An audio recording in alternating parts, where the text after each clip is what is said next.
Hi everyone, welcome to the Panhandle Research and Technology Tour Plus, hosted by the Panhandle Research and Extension Center in Scottsbluff, Nebraska. This event was recorded on December 3rd, 2020. All right, welcome back everyone. Our next presentation is going to be Steve Sabre on groundwater quality in the Panhandle, and he's going to be talking on the two main issues of groundwater quality here, which is the nitrate and uranium concentrations in the groundwater. Steve is a geologist at the Panhandle Research and Extension Center. Formerly, he worked in several different roles in I think the private sector before moving over to the university as a groundwater quality geologist. And I'll let the presentation go, but I'm looking forward to watching this one. Steve's always an interesting guy to listen to. My talk today is on nitrate and uranium water quality issues in the southern Nebraska Panhandle. This map shows the area that we could consider. The blue area is the area that's irrigated by surface water, and that has a profound impact on water quality. In the terms of nitrate, it is a very positive. In terms of uranium, it's a negative. The leaky canals, unlined canals in the North Platte Valley lose approximately 50% of their water before the water is delivered to the field. At the University Lake study, UNL plus the North Platte NRD found that the North Platte River water chemistry dominates recharge to the shallow aquifer. Native groundwater, up gradient from the canals, is high in calcium bicarbonate, whereas the North Platte River water contains much higher concentrations of sulfate. Hydrologic cycle of the North Platte Valley, we see that a large proportion of our recharge is coming from canals, and that the water that leaves the system is evapotranspiration concentrates certain constituents in the water.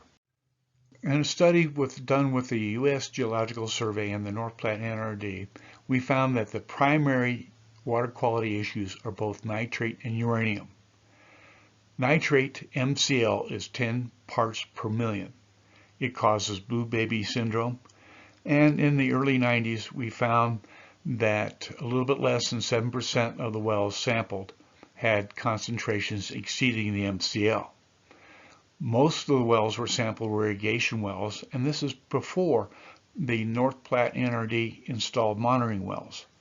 The nitrate contamination problem is much more widespread throughout the area.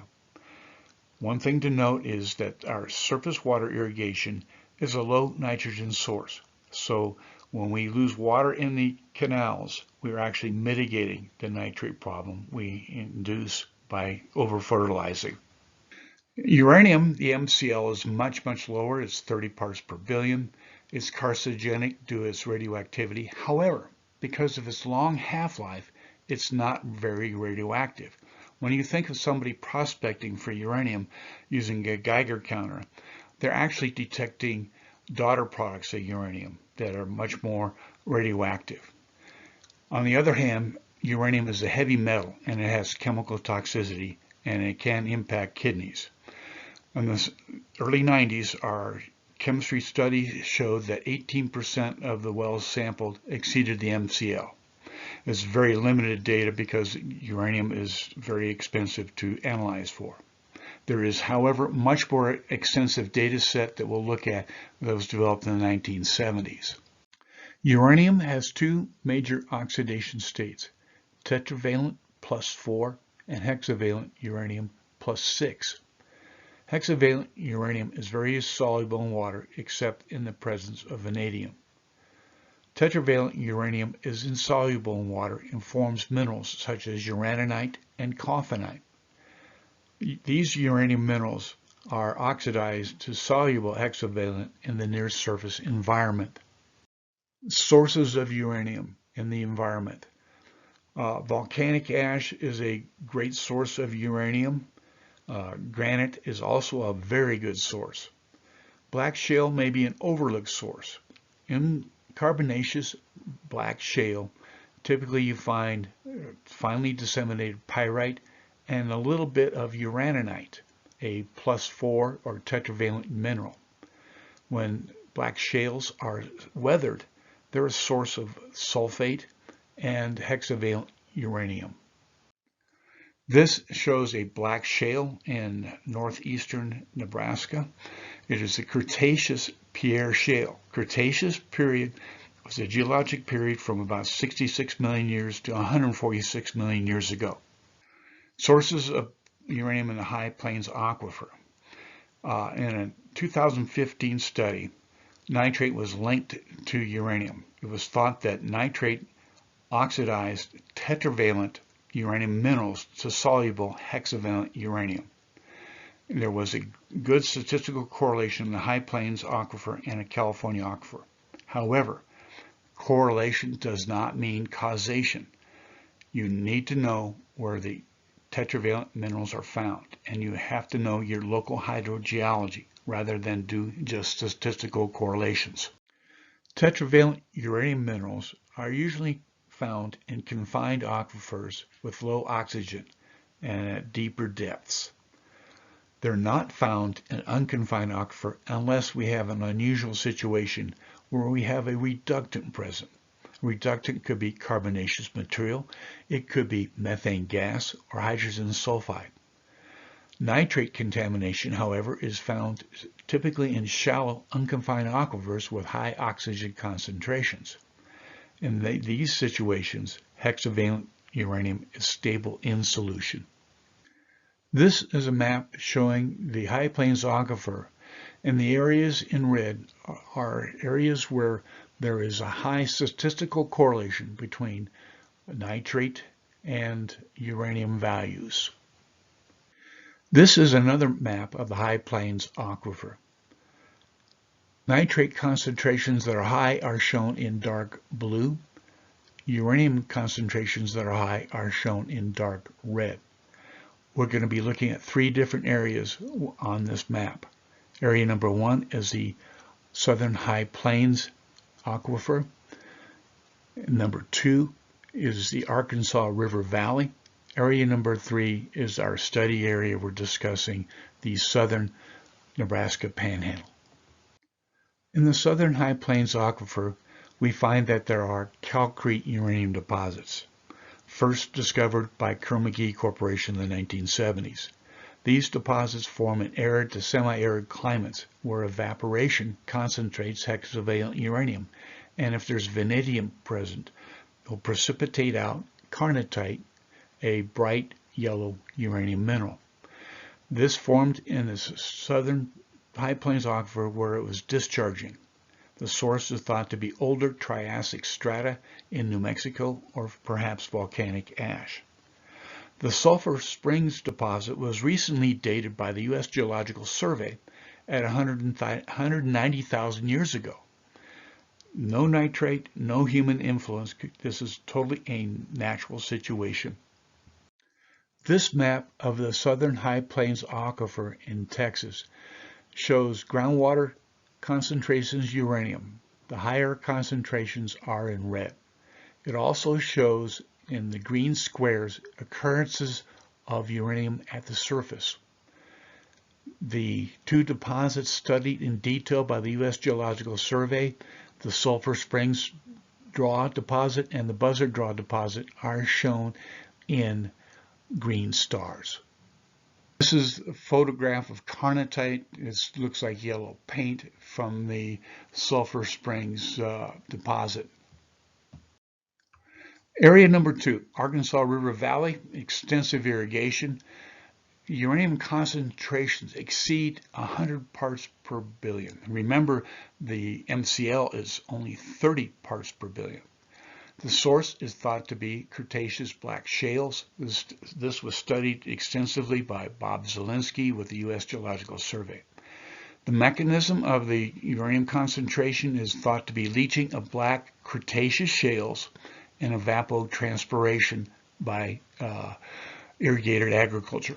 Nitrate is possible in this situation, but not necessary. This shows the Arkansas River Valley in Colorado. And as we see up in the area near Leadville, Colorado, the uranium concentrations are relatively small. The size of the dot indicates the increasing concentrations, especially as we go across this area that is dominated by Cretaceous age black shales, which is thought to be the source of the uranium in this particular area. In the North Platte Valley, we find the highest uranium values in groundwater are within the surface water irrigated area. This is from data that was developed in the 1970s.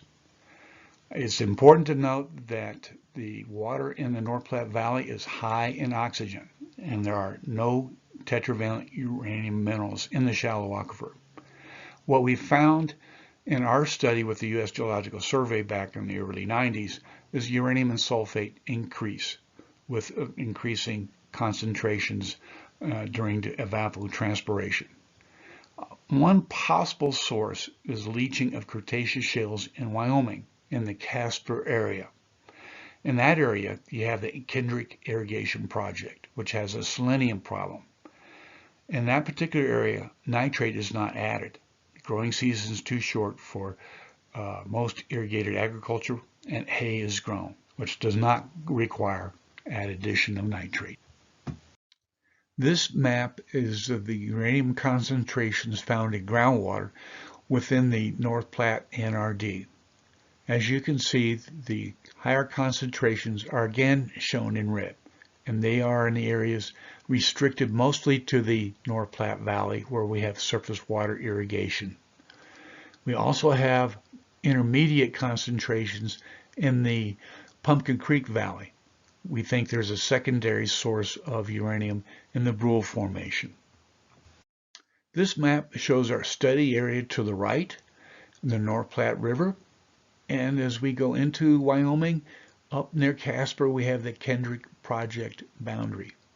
This is an irrigation district that uses North Platte River water to irrigate hay. The green color denotes the Cretaceous Cody Shale, which is a black shale that contains both a little bit of pyrite and a tiny amount of uraninite. In the southern high plains, we see that the high uranium concentrations had nothing to do with irrigation. In the Arkansas River Valley, high uranium was due to leaching and evapotranspiration, essentially irrigation. Nitrate mechanism is possibility, but not necessary. And the source of uranium is Cretaceous age black shale. In the North Platte Valley, the uranium is imported from Wyoming, and it is concentrated through evapotranspiration. The nitrate mechanism is not very likely. The primary source is thought to be leaching of Cretaceous shale in Wyoming, which gives you both uranium and sulfate in solution. A local secondary source is the Brule Formation. Both nitrate and uranium are water quality issues in the Nebraska Panhandle. Uranium is transported from the source areas in Wyoming in surface water and is concentrated by evapotranspiration. Nitrate is applied locally, not causing high uranium.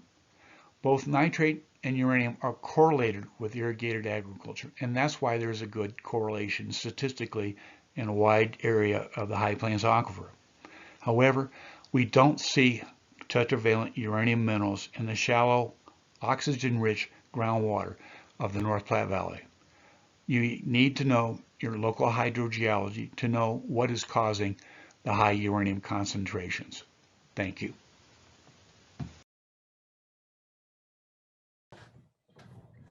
Any questions? Well, if I don't see any now, I do have some. Steve, I have a well water at my house, and I did buy when we bought the property a couple years ago. I bought a testing kit for it, and I think it looked at some agrochemical contamination and nitrate. I don't believe uranium was one of the things on that testing list, though, of products tested for. Is that something I should look into as a homeowner? Well, to be honest with you, Nevin, testing for uranium is pretty expensive. And to be perfectly frank with you, if you have high TDS, you may want to consider, I mean, you may want to consider purchasing a home reverse osmosis water treatment if you're concerned about water quality, both nitrates or anything else for that matter. Yeah. And you, if I'm not mistaken, aren't you within the North Platte Valley water irrigated system? I am. Yeah. That's something to consider. But if you test your water locally and just get total dissolved solids, if it's high in sulfate, there's a fairly linear relationship between sulfate and uranium that I looked at in the data in the early 90s. So if it was me, if I had high sulfate, I don't know if that's what they test or not. Sulfate's not really a health hazard per se. It can impact your digestion in the sense that high sulfate has a laxative effect. So, it's one of those things where I, as a homeowner, would not test for uranium per se, but if I lived within the North Platte Valley and had high TDS or high sulfate, you may want to consider something like a home testing or home water treatment. I've been told that we have high nitrates down in the Oshkosh, Llewellyn area, and there's a number of people down there that have reverse osmosis systems to take care of any problem. So that's the long answer. I wouldn't Don't worry about it. I wouldn't test for it. You may want to be, uranium is one of those things that's really hard to quantify what the health effects are really going to be on population. I mean, for years, people have been drinking high uranium concentrations in, like, say, Bridgeport area. That's one of the ones that has at times very high concentrations, and people are not dying in the streets from uranium. But it is a heavy metal, and that would be most concerned about the chemical toxicity. And if you have young kids, that's another factor, but a lot of people have lived in this valley, been drinking the water for many years and are okay. So it's personal preference is what I would suggest.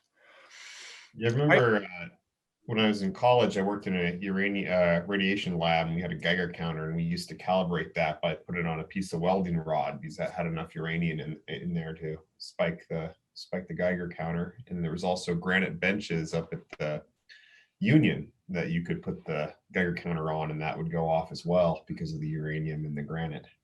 Yeah, well, actually, but you're really detecting not uranium. You're detecting a daughter product. Typically, your uranium. There's several isotopes that are naturally occurring, and U-235 and U-238 have half-lives in the order of billions of years. Okay. Whereas bismuth-14 has gamma radiation, and that is a very short half-life, and that's typically what you're detecting when you have a granite source. Yeah, there's uranium in it, and then given time, you have the other secondary daughter products build up that have much shorter half-lives, and uranium itself. In the uranium mine up in Crawford, the people really don't worry about radiation per se that much. I mean, they do, but they don't. I mean, it's the biggest concern there is when they're processing the yellow cake and they have respirators on. But uranium itself, when it decays, it typically decays with a alpha particle that can be stopped by a piece of paper. It's essentially a helium nucleus is what it is, and it can't penetrate very far. But the gamma radiation from like a bismuth 214 can penetrate, and so when they're processing the yellow cake, they have respirators on so they do not inhale the yellow cake into their lungs. Okay, Yeah. that's where the radiation problem comes in.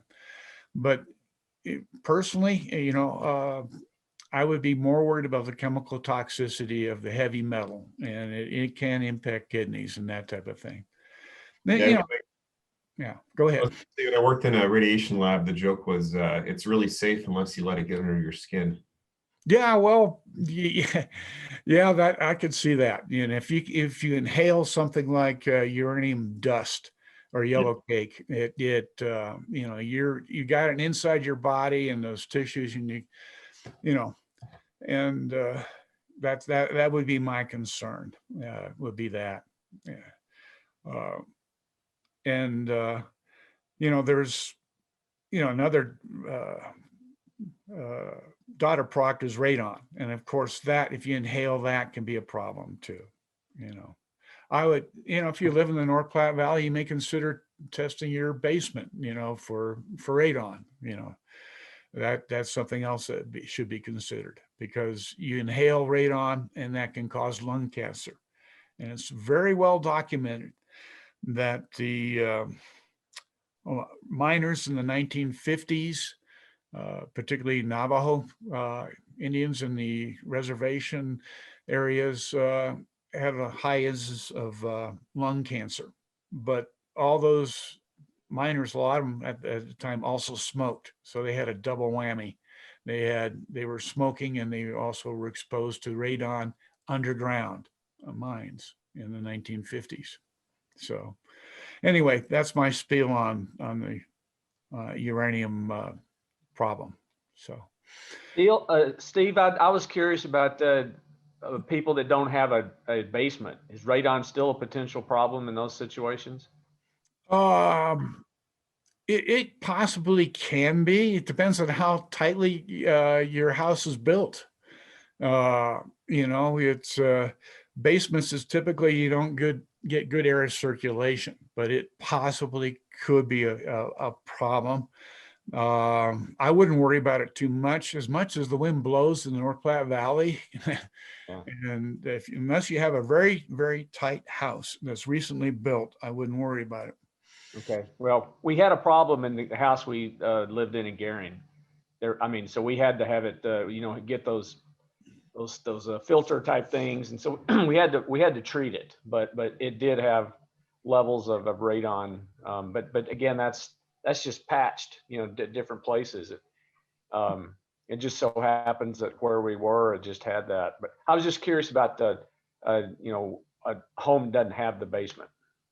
Yeah, I don't know. It's very spotty. It's difficult to predict that type of thing. And the half-life of radon is very short, on the order of 2.5 days or something like that. But if you had a shower in the basement where you aerate things, I would be concerned, because a lot of the wells we tested back in the 90s with the U.S. Geological Survey had relatively high radon concentrations. And if it sits in a cistern for a while, it's not a problem. But if you aerate it in a shower in a basement, that could be a little bit of a problem. So. And I think mitigation is fairly easy. You just increase the draftiness of your house somehow. You get some sort of air circulation to bring in fresher air. So go on. I was going to say that study from the nitrates and the uranium was a very, very interesting paper. And I think it was academically a very well done, very good statistics. The chemistry discussion was excellent. And I found it fascinating, but I disagree with their conclusions. So it was one of those interesting things where statistics doesn't tell you the whole story. But some of the people live and die by statistics. So yeah, I agree with you on that. So is this your last presentation?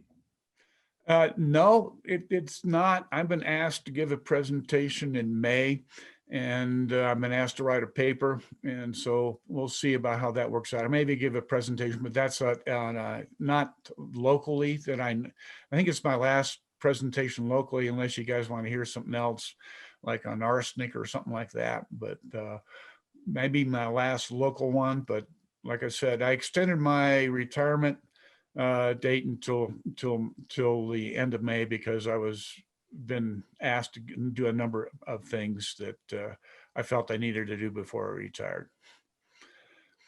But that's about it. Yeah.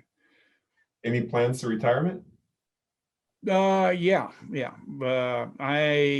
I'm hoping to get emeritus status, and I continue to work in the area. I've been reviewing research on uranium research for an organization, and I hope to an energy related organization. It's volunteer work, but uranium stuff is chemistry is very fascinating to me, and I hope to continue that and review annually research done on uranium. And also, we bought a house up near my son and his family, and spend a lot of time with the grandkids is what we plan to do. So Wonderful. It's I think the only other presentation I remember you gave was an excellent one on the hydraulic fracking. oh yeah, that was kind of an interesting one to do. Yeah, hydraulic fracturing is an interesting topic, and but my real interest is really in the chemistry and that type of thing. So, but I had some experience with hydraulic fracturing, so that was kind of useful. Any other questions for Steve on his on this issue, or geology in general, or his career? As alluded to earlier, he will be retiring in May, and moving on to bigger and better things, hopefully. But we're gonna miss him here at the Panhandle. It's interesting having a geologist on staff. I don't think this isn't common at research and extension centers, so he's a nice resource to have. Well, hey, I interrupt here. Oh, I should have put my acknowledgments, Nevin, that I co-author on a previous paper and has contributed to this particular presentation is Doug Hallam. He's at the West Central oh, he is in North Platte, yes. And we've had at times in the Northeast, Sue Lackey still up there, but I don't think she's at the up there. She's still up there working, but I'm not at the Research and Extension Center in the northeastern part of the state. So actually, you are a common group here then. yeah, but our audience is largely different because we're not directly related to production agriculture, but we do a lot of work in groundwater quality and groundwater quantity. So yeah, we're little known. And we have a question here from Rudolph on delayed bacteria. Does the high nitrate content have anything to do with the delayed bacterial activity due to the cold winters in North America?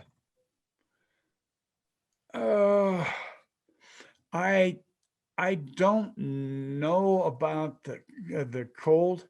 Where we find the high nitrates in the North Platte Valley are in areas where we don't have surface water irrigation to dilute things. We also typically where we have low nitrates, like in surface water, where we have a lot of plant activity in the reservoirs and algae and that type of thing, that'll consume, in wetland areas will consume nitrate a great deal. But it does have a tendency to concentrate in our groundwater aquifers where there isn't biological activity. So, but bacterial, I'm not really an expert on that, and I can't really address that. But where we see the highest concentrations are areas where we don't have surface water. Our groundwater here, average temperature is fairly low because we are and there may be a bacterial component to that, but it's an interesting question. I really don't know the answer to that.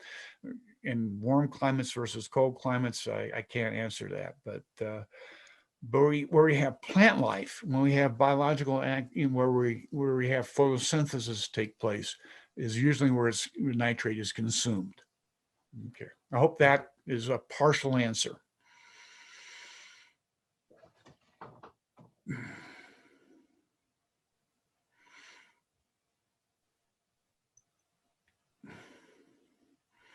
Anything? Oh, thanks. Says thank you. Anything else from anyone else?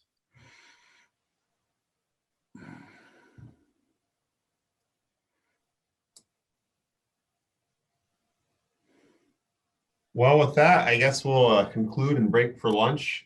Thank you all. And thank you, Steve. Thanks, Nevin. Good questions.